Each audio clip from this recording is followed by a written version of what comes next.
I've got a whole bunch of parts that just arrived from GKTECH. It was time to upgrade these parts on the car. So what I got is, I got a Wilwood master cylinder that's going to get replaced in the handbrake, a set of offset rack spacers, which are going to help with the steering. Like all these are steering and braking and handling parts, right? So offset rack spacers. I've got can't talk. I have misalignment tie rod ends in here, which are really cool. Can't wait to put those on. I've got a set of lower control arms with the ball joints to go with them. I've got a set of caster rods that will give me clearance for extra steering lock. I've got these braided brake lines for the front and the back. I've got a set of an RCC, which is a roll center correction kit, which helps with your steering. I've got a set of slip-in collars for the rear subframe. I was going to get some solid subframe bushes, but I don't want to drop the subframe at the moment, so I'm just going to use these for now. I have these eccentric lockout kit. It's these bolts down here on either side, and that, when you undo the nut and you turn the bolt, it actually moves the arm in and out. So I don't want to do that anymore. I want to cancel that. And that also, if you ever hit something, whatever, it'll throw your alignment out. So you don't want to, but then again, if you hit anything, it's going to throw your alignment out. I've got some K-frame welding plates, which are going to be great. They're for the underneath where the caster arms go. So you reinforce these. I can't wait to weld these on. They're going to be awesome. And I've got some 50mm spacers. Look at these bad boys. 50mm spacers for the front to space out the track for the front. Ha!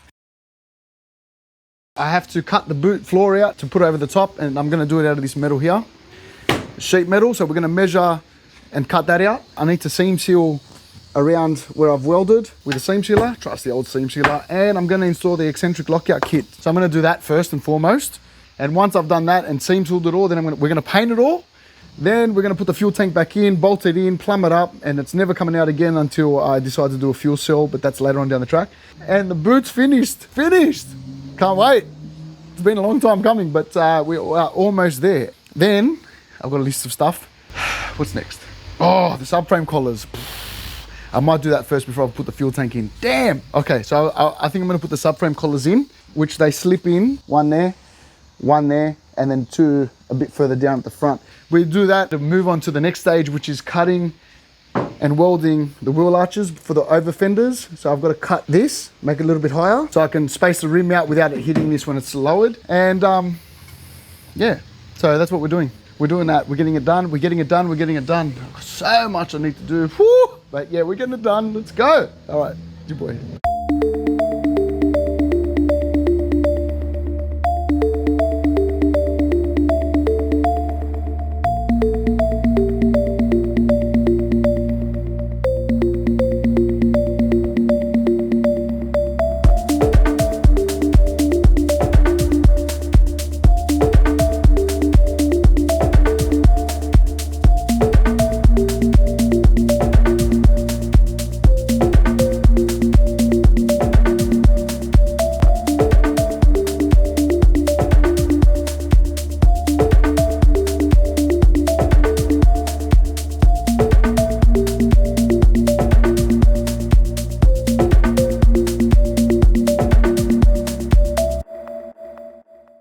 All right, guys, I put the sheet in. I've put the brackets on.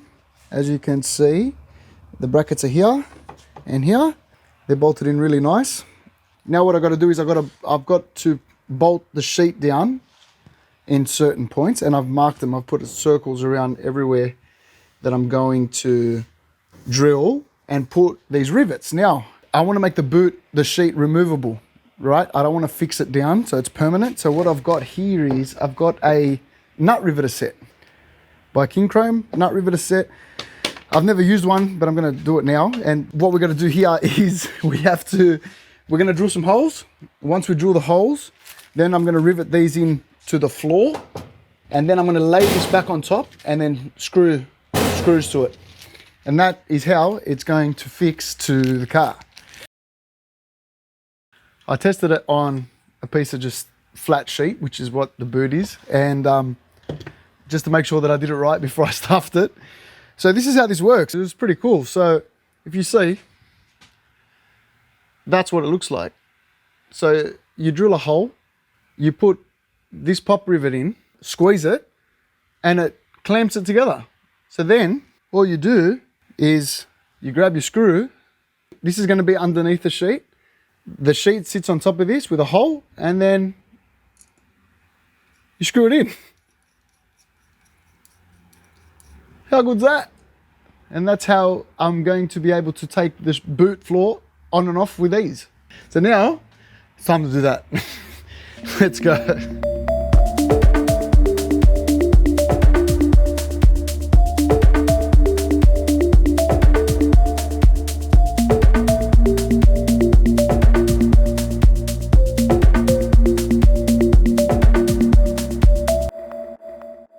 Give you an update, we put the sheet in, and because it's metal on metal, it was going to vibrate and make some noises, so we seam sealed all the way around where the sheet is going to sit. All the brackets are done, that's all seam sealed. I'm waiting for that to dry, and then tomorrow we're going to paint it all. We're going to paint all the fabric, paint all that, paint the rail underneath. Move on to the next stage, which is cutting and welding the wheel arches. I want to do that so we can fit the Overfenders, and then I can put the car back on the ground and then work on the front. So I'm excited for that. But yeah, so that's it. That's done. I'm stoked. We're going to install the subframe collars. I've got to drop the subframe a little bit and then slip these collars in at the top, put these on the bottom, and then bolt them up and ready to go. So, all right, first things first, I have to move the jack stands. They're currently sitting on the subframe. I've got to jack the diff up, move to the blue ones, slip the collars in there, and then jack it back up and tighten the bolts. Let's go.